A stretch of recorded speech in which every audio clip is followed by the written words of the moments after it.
In this slide, we want to look at the functional differences between the sympathetic and the parasympathetic wings of the autonomic nervous system. Okay, this table here summarizes the differences between the sympathetic and parasympathetic nervous system.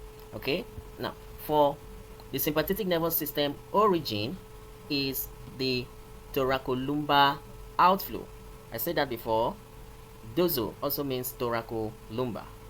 Thoracolumbar outflow, that is T1 to T12 and then L1 to L2. For the parasympathetic system, the outflow is craniosacral, beginning from cranial nerve 3 down to cranial nerve 10, and then the sacral outflow is from S2 to S4.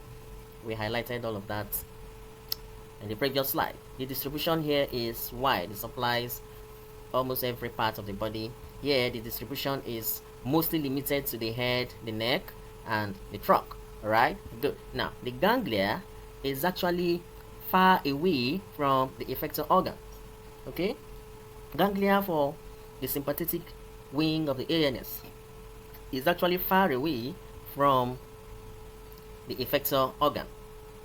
It means that the postganglionic fiber of this structure is very long. Okay, good. Now, for the parasympathetic wing, the ganglia is close to the effector organ, meaning that the postganglionic fiber of the parasympathetic nervous system is short. Alright, good. Now, okay, the postganglionic fiber is long. Oh, I just said that now. Why for the parasympathetic nervous system, the postganglionic fiber is short. Alright, how about the preganglionic fiber? Preganglionic fiber for the sympathetic nervous system is short, while the preganglionic fiber for the parasympathetic nervous system is actually long. The postganglionic receptor for the sympathetic nervous system is noradrenaline.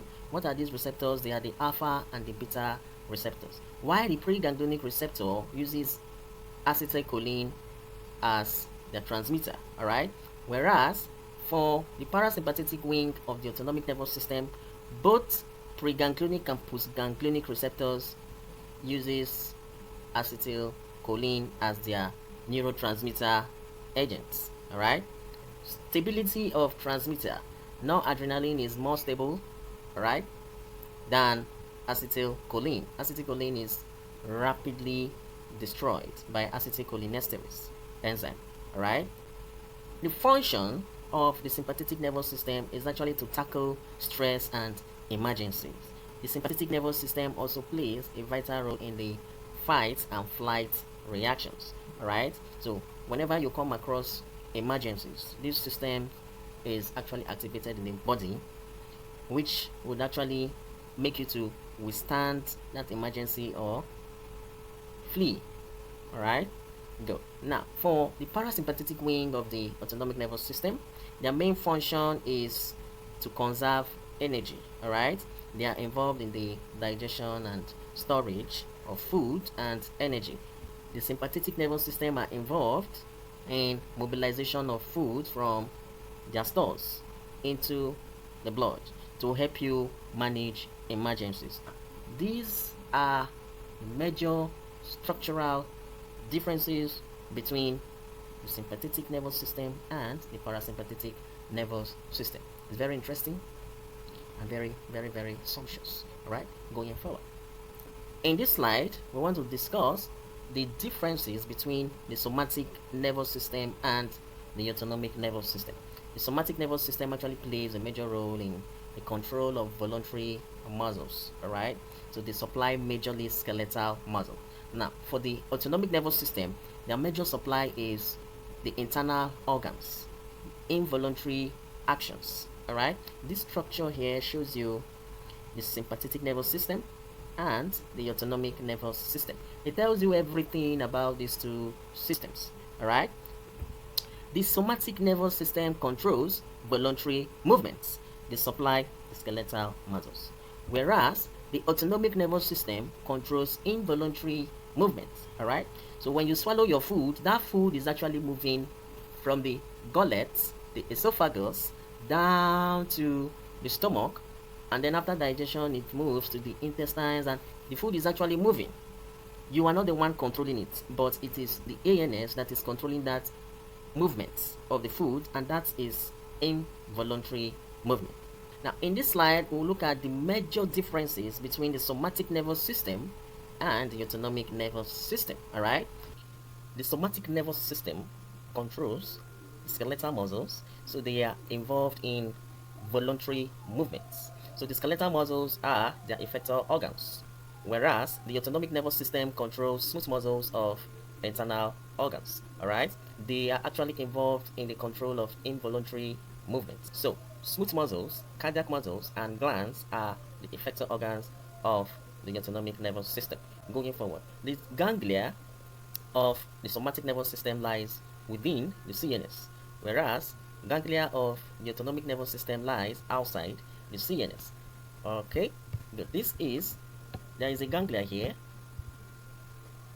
all right, for the somatic nervous system. The ganglia is within the central nervous system, all right, whereas the ganglia for the autonomic nervous system is outside the CNS. Okay, we also have a ganglia here where the interneuron synapses with the preganglionic fiber of the autonomic nervous system. Okay, going forward. Okay, the motor neuron for the somatic nervous system is single. All right, so this is the motor neuron for the somatic nervous system.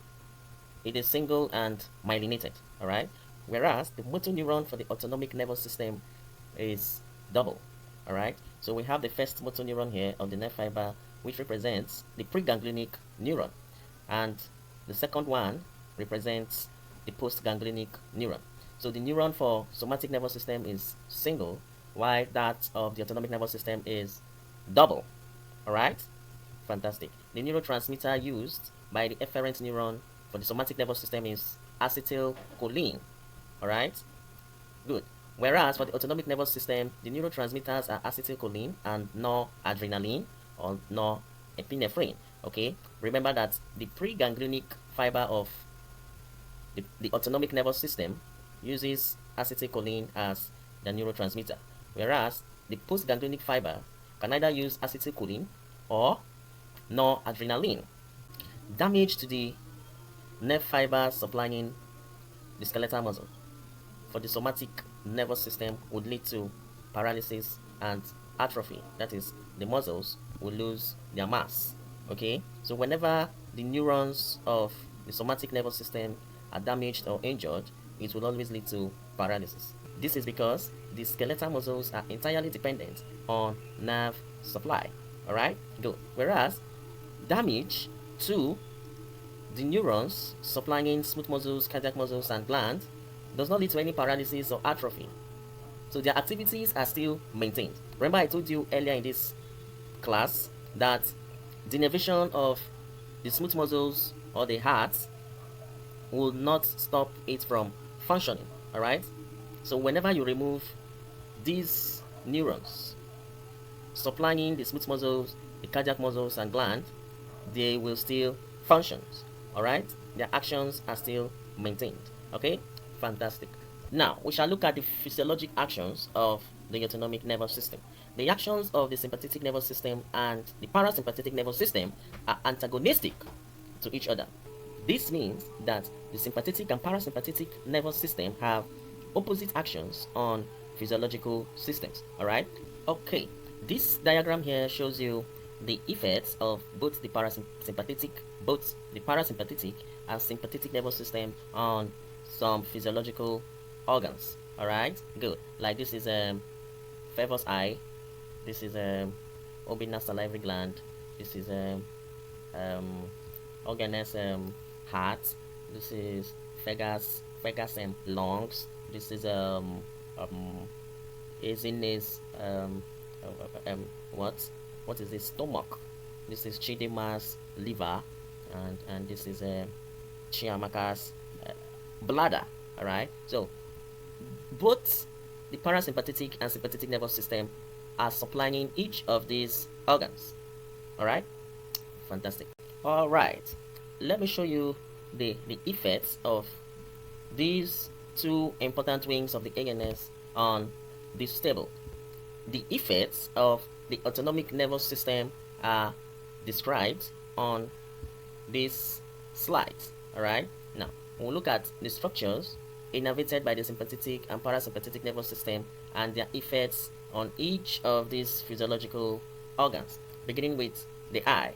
The eye is dilated by sympathetic nervous system. So the action of the sympathetic nervous system on the human eye is to dilate it. So when the eyes or the pupil are dilated, you can see very far objects. So dilation of the eye would help us to see distant objects. So it plays a very important role in distant vision. Alright, whereas the parasympathetic nervous system causes constriction of the human eyes. Therefore, it plays a role in close vision, because when the pupils are constricted, you are able to see near objects clearly. Alright, fantastic. Now, on the heart, the sympathetic nervous system causes increase in heart rate and force of contraction of the heart. Generally, the sympathetic nervous system increases the overall functions of the heart.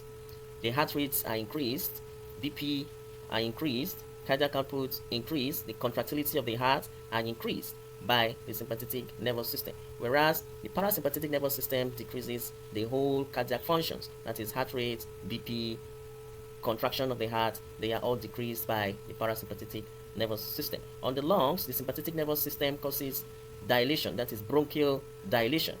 Okay, so it helps us to take in air into our lungs. All right, you know how asthma occurs is when the airways are constricted. The action of the parasympathetic nervous system is to constrict the airways. All right, good. Constriction of the airways, and when the airways are constricted, air cannot enter into the lungs. Now, on the gut, that is the GIT, the parasympathetic nervous system decreases GIT motility, whereas the parasympathetic nervous system causes an increase in GIT motility, that is movement of the gut, secretions from the glands, and then digestion of food are enhanced by the parasympathetic nervous system.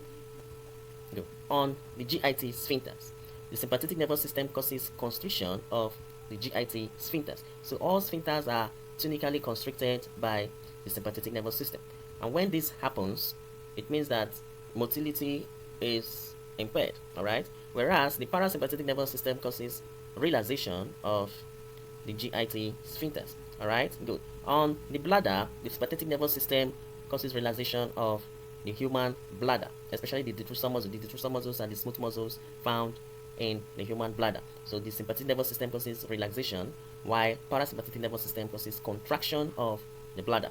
All right. On the bladder sphincters, the sympathetic nervous system causes constriction, while parasympathetic nervous system causes relaxation of the bladder sphincters. On the genitals, the male genitals, for example, the penis, ejaculation is caused by sympathetic nervous system, whereas erection is caused by the parasympathetic nervous system.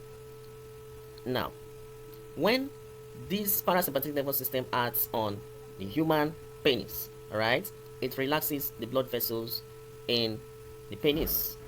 When the blood vessels are relaxed, blood can flow into it, and the flow of blood into the penis will lead to the penis becoming very hard, erection. All right, that is the physiology behind erection, okay, or the mechanism behind erection. Now, during ejaculation, this system is activated, okay, causing these vessels to constrict, and the sperms are forced out. All right, so it is the sympathetic nervous system that causes ejaculation or orgasm, whereas this causes erection. So these two wings of the ANS plays a vital role in reproduction. All right, also for the clitoris, which represents the miniature penis in girls, erection of the clitoris is caused by the parasympathetic nervous system. Okay, good. Going forward, on the gallbladder, the sympathetic nervous system causes relaxation, while the sympathetic nervous system causes contraction of the gallbladder. On the salivary gland, the sympathetic nervous system actually constricts the salivary gland, leading to concentrated viscous saliva, whereas the parasympathetic nervous system causes relaxation of the salivary gland. On nasal and lacrimal glands, the sympathetic nervous system causes constriction, while parasympathetic nervous system causes relaxation. Alright, now you need to study the actions of both sympathetic and parasympathetic nervous system on all the physiological organs. Is very, very important. Alright.